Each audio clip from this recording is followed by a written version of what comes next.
VolleyWrite supports the recording of challenges for matches scored with NCAA Women, USA Volleyball, and FIVB rules.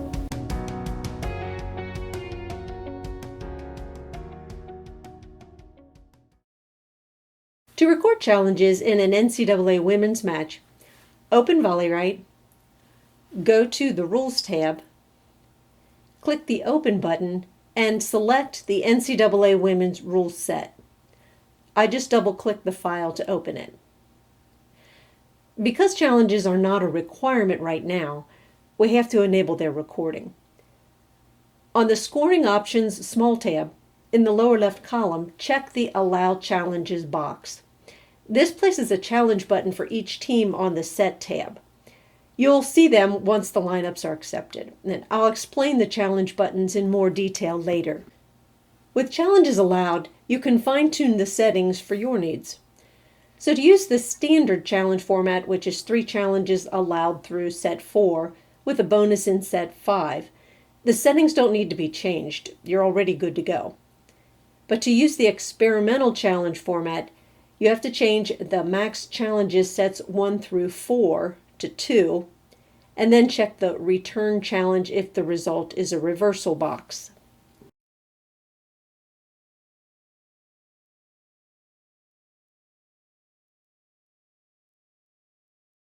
Because the challenge data collection form requires more information than is contained in the score sheet header, go to the Match tab and use the Challenge Info button to enter the host school, the review official, the assistant scorer, the conference, and the number of cameras.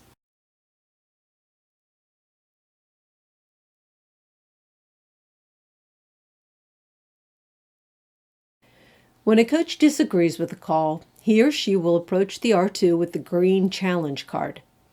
When the R2 accepts the challenge and informs the R1, simply click that team's challenge button. Because VolleyWrite times the challenge for you, it's important that you click the button when the R2 informs the R1. The signal is a raised fist followed by a signal indicating the challenge category. This is the same as when you score on paper. When you click the challenge button, the challenge dialog appears with a timer in the top right corner. And by the time you click OK, you'll have gathered all the necessary information on the NCAA CRS data collection form. When you select what is being challenged, the other drop-down boxes are populated with the correct possibilities.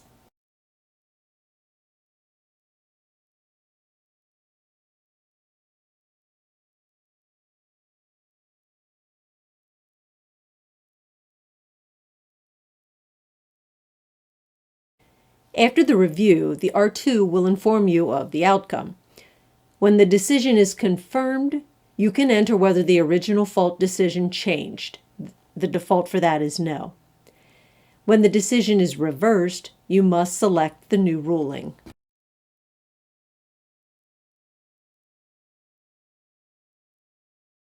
When the R2 indicates the outcome to the R1, click the OK button to stop the timer and close the dialog.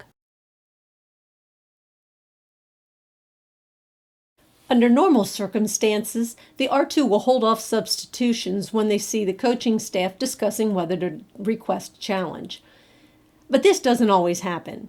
So when it does happen and the outcome is a reversal, VolleyWrite displays any actions that were entered after the challenged point or replay. The default values are to remove the actions and continue with the same court personnel, since that is most common.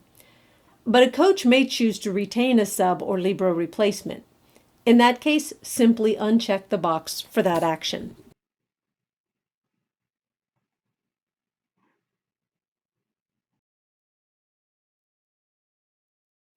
If there are any actions that must be reversed, they're listed, but the checkbox is checked and disabled. This would happen if a team originally won the rally and the libero went in to serve. With the outcome being a reversal, the team must unrotate, and the action of the libero replacing the server must be rescinded since the libero can't play in the front row. As with a timeout or the switching of sides in a deciding set, after a challenge, Be sure to confirm that the players on the court match the display before play continues. The list in the challenge dialog lets you know which players to check first.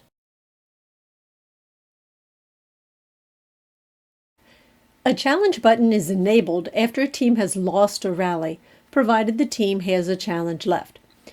Enabled status is indicated by a green background. A disabled challenge button is gray. After a replay, both challenge buttons are enabled since either team may challenge a replay.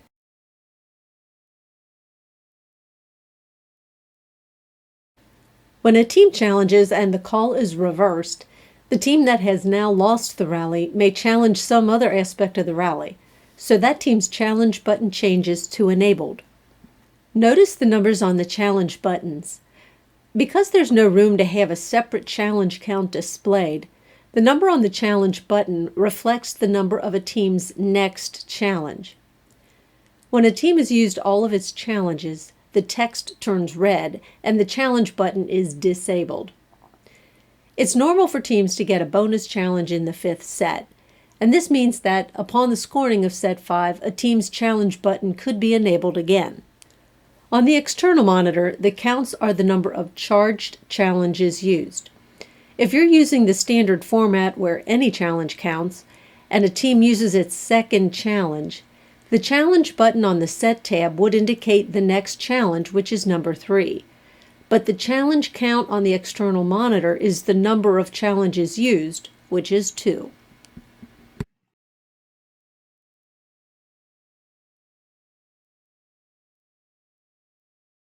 For NCAA matches, challenges are recorded on the score sheet and on the Libro tracking sheet.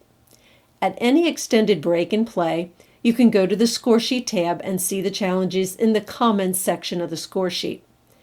The Libro tracking sheet also shows a more condensed representation of the challenges.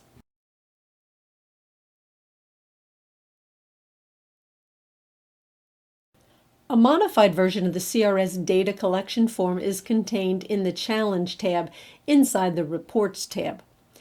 As with other VolleyWrite reports, you have the ability to print the form.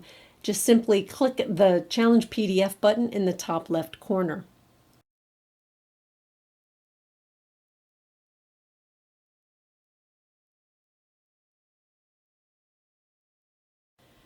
Note that when you use experimental challenges, all challenges are listed, not just the challenges that did not end in a reversal. VolleyWrite generates as many pages as are needed. Also, when a challenge ends with a mechanical or video failure, the data collection form indicates that with red ink. And lastly, you can include the challenge report as an email attachment to be sent automatically at the end of the match.